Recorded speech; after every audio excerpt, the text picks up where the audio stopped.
Parashas Vayera begins, Vayar Elav Hashem be'elonei Mamre, and God appears to Abraham in the plains of Mamre. This is a continuation from last week's parsha, that Abraham was 99, he had a circumcision, a major surgery, and hence he is recovering. And God makes it very hot so people don't have to, no one's around to bother Abraham, so he can recover. So it says, he appears to God in the plains of Mamre. So Rashi writes, Elonei Mamre. Who's Mamre? Who Shanasan lo Eitza al Hamila.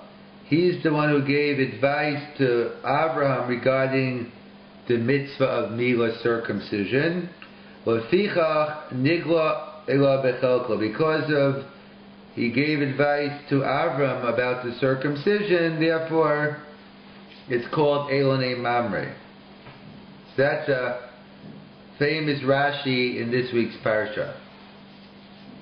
And there's a famous question on this Rashi.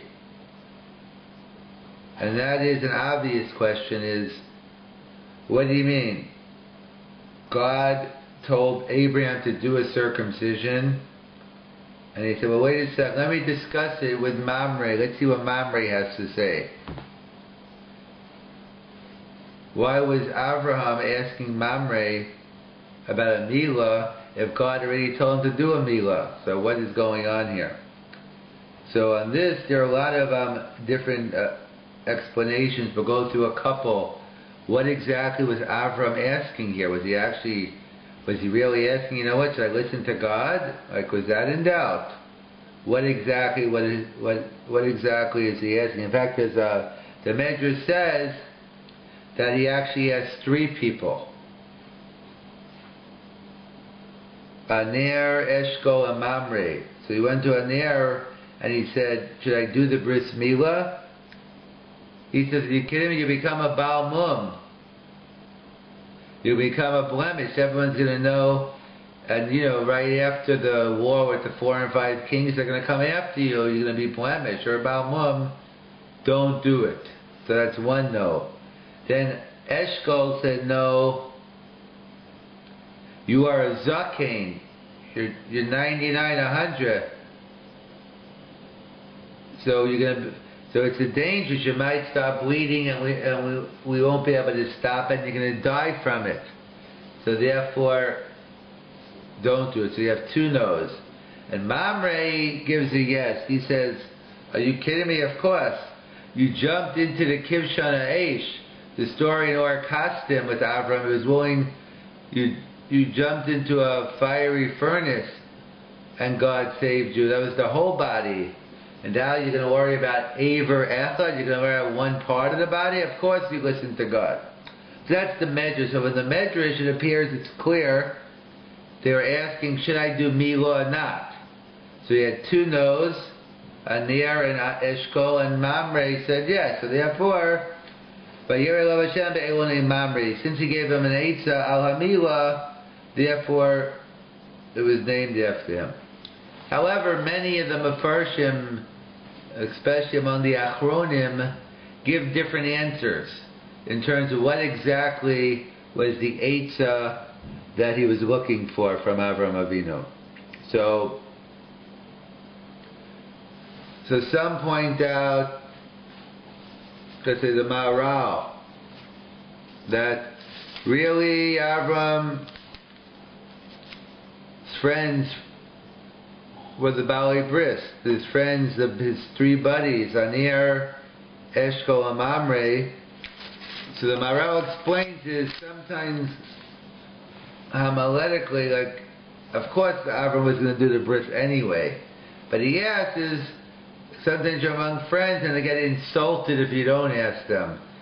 Not that they're going to tell you yes anyway, but they feel like they should be included in the decision. And since he had a pact, he was very close to them, it wasn't ever doubting he'd ever do the Milah, it was more of, he was asking them, Shal Eitza, this B'Torah's friendship, and this to include them, and not, there was never any doubt that he wouldn't do it.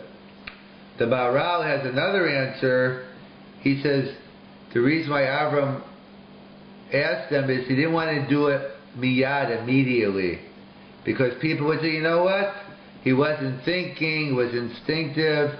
If he would have thought about what he was doing, he never would have done the bris milah.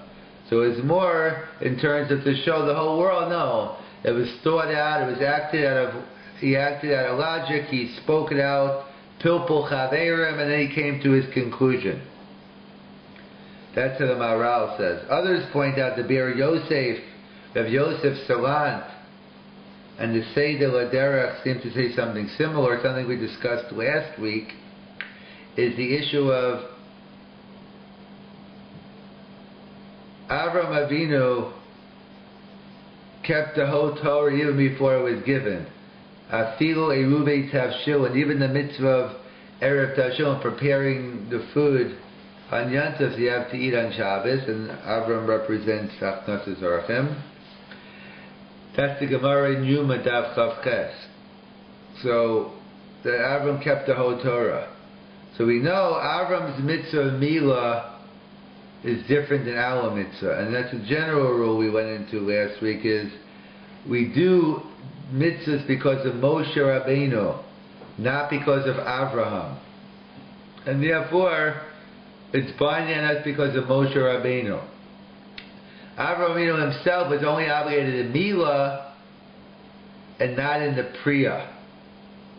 And in fact, we know there are three parts to a bris. There's the Milah, the cutting off of the foreskin, the Priya, the revealing, the membrane, and then there's the Mitzitza, is sucking out the blood, and that's for health issues, as the Gemara says.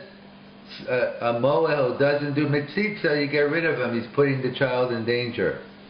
So there are three aspects to the Milah. In fact, interesting, when it says in the beginning of the parish, V'nei Shlosha Anashim, there were three angels that came, there were three angels dressed up as people. Why did three angels come?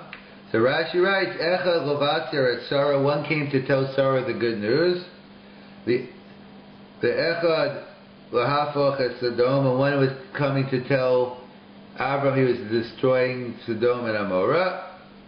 The Echad Rapos es Avram, and one came to heal Avram. So why can't you have one telling Sarah the news that she's going to have a baby, and to heal Avram and to destroy Sodom? What do I need three different angels? So Rashi quotes the Gemara Bava Metzia, the Medrash, She'ein Malach Echad Oseh Shtei Shlichos, because whatever it means exactly, a Malach can only do one thing at a time.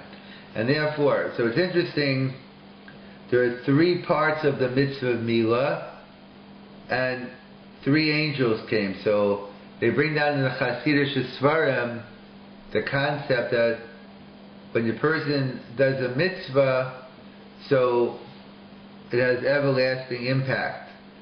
What you do, so to speak, every time you do a good deed, so to speak, you bring a good malach, a good angel into the world. So therefore, it's saying each of the angels represented three different parts. Since Avram did the mitzvah of Milah, so there's Echad Lavasir, sorry, the good news. That's to reveal, that's the Priya, that you reveal the membrane. Echad Lahafach Sodom, to destroy Sodom, destroy evil. That's the Milah, you're cutting off the Arla, which represents both physical and spiritual evil. The Echad Larapos is Avram, and the third came to heal Abraham. That's how the Mitzvah. So there are three aspects to the mitzvah. He created these three angels, and these three angels came and they did their appropriate roles, either revealing the news to Sarah, the Priya, the Milah, cutting off evil, getting rid of Sodom and Amorah, and Mitzvah for health reasons. So interesting. So that's the number first I'm explaining. But getting back, so really Avram was only chayav in Milah and not Priya. And Avram on his own decided that he's going to do the Priya. So that's how the Bir Yosef explains, is because we had the famous question, why did Avram wait to be commanded. All the other mitzvahs he volunteered. So the answer is all the other mitzvahs you can do many times, but milah you only could do once. So his question, and we know, Gadol ha-matzuva v'yosem she'ena matzuva. Greater is the one who is commanded than one who isn't. So other mitzvahs you could do with volunteer, and then you could do with commanded. But milah you only have one chance. So he waited to be commanded. However, his issue to Mamre, he asked Mamre, but what should I do about the Priya? Priya I'm not commanded. So should I do Priya also at the same time I do the milah? Or should I wait? So it says, who should not say Eitzah milah? And so he went ahead and told Abraham to do the milah and the Priya. And that's what it means. Others point out that they say parenthetically, that, sarcastically, that to some people that they don't really care what the Torah has to say or what Judaism has to say, but if there's an external source saying it, wow. So they say parenthetically, they say, well, if it says it in the, if God commands you to do it, I don't know, I'm not sure. But if a guy tells me to do it, if I ask Mamre and he tells me, then I'll certainly do it. And after that's what they say out there. Another answer on why he asked an Eitzah for Mamre, not for himself. He would have listened to God, but for future generations, for those who wouldn't do it because God says it, but you want to hear from external sources, Susha Nasan Eitzah al Amilah.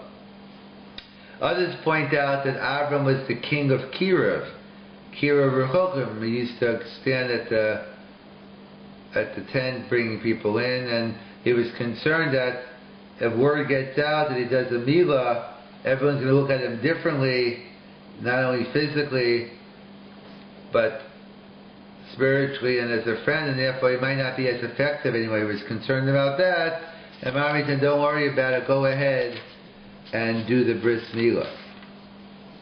Another explanation given, what does it mean, Husha Nasan Eitzal, is a real pilpul pshat. So they say, he's Madayak in the Rush, Husha Nosin Eitzal al Hamila. So we know the Kedushas Yantar from the Satmar dynasty, they point out that the famous Gemara in Psachim, what the Nusach HaBracha, do you make the bracha al or la? So is it al bi'er chametz? Is it lavar? Is it al tekiah shofar? L'shmoa kol shofar? So the Gemara over there discusses. So the Rush over there points out, if you could do it ayidei shliach, so then it's al. If you have to do it yourself, like tefillin, so haniach tefillin. So if you do it yourself, it has to be la. But if you get done ayidei shliach, you can make an al. So there's a famous Mishnah Lamelech, who and others clear the question: what was the status of the Avos Kodim Matan Torah? What was the status of Abraham, Yitzchak, and Yaakov, and others before the Torah was given? Did they have a status of a Jew? Well, no, they still only had a status of a Ben Noach. So the Mishnah Lamelech quotes these Mesurpe quotes a machokas on it. So he says like this: if Abraham was a Jew, so we know, then you can have shlichus, because a Jew could be a shliach. We know a guy can't be a shliach. So if Avram's a ben Noach, there is no shlichus. So he says, Husha Nasan Eitz al Hamila. He told him, treat yourself like a Yisrael, and therefore you can have shlichus. I mean, which is a general question whether the mitzvah of milah is nitan l'shlichus. It's a whole discussion on it, the ksos, etc. So, but what's the pshat? The pshat is really, if you take it further, is la is going on the action. In other words, you have to do it yourself. That's going on the maisa. But if you're doing al is more result oriented, and that's why And that's why we see the Mamre is telling us about the mitzvah of Milah. He's telling us it's not only the act of cutting the Arla, but it's the result as well as being Gamalt. As the famous the Medrash says that David HaMelech was mitzvah, he couldn't do any mitzvahs until he was sitting in the Beis HaMerchatz in the bathhouse, until he was looked at his Milah or thought about his Milah, and he was comforted. Like, what was he comforted? He did the Milah years ago? The answer is no, there's not only a mitzvah of the Maisa Milah, but there's a mitzvah of the result, you being someone who is Mohu, is Gamal. So in fact, that's what the famous, the Marach Arzarua's son, that's he writes one of the column. When do we say which mitzvah is Nitan L'Shlichas, which the mitzvah has Shlichas, which one doesn't? So he says that if the Torah is concerned with the act, the Maisa, so then there's no Shlichus, you have to do it yourself. But if the Torah is concerned with the result, if the Ikar is the result, then you can have Shlichus. And that's the, that's the pilpul, that's the lumdus. However, the many things in life have to be done in its proper time. And therefore, some want to say, it wasn't an issue of whether he was going to do the Milah or not. Of course he was going to do the Milah. But the question is should he do the Milah now? Because many times, right or wrong is easy, but it's not a matter of right or wrong. Is now the time to be learning in the Beis HaMedrash? Is now the time to learn? Is now the time to go and help? That was his issue. Like we have the Medrash Tanchuma Lechacha. What was Avram doing? So the Medrash says, quotes Allah, when you're saying the first pasuk of Shema Yisrael Hashem Echad, you have to stay still. But when you start you start walking. Like, why is the Medrash telling me a halacha about Kriya Shema? We wasn't saying Kriya Shema. The answer is, Avram was 75 at the time. So there was a midbar out there. Why did he wait to 75? Why not at 50? Why not at 25? And the answer is because his first 75 years he was working on himself.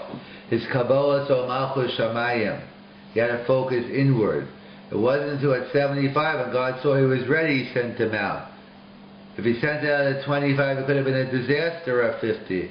So it's not a matter of going out. You know you're not staying in yeshiva forever. The question is, do I need another year of learning? Do I go out now? So that's what some point out. Huchan Eitzal Milah, it wasn't a question of whether I do the Milah or not. It was a question of whether you should do the Milah now or later.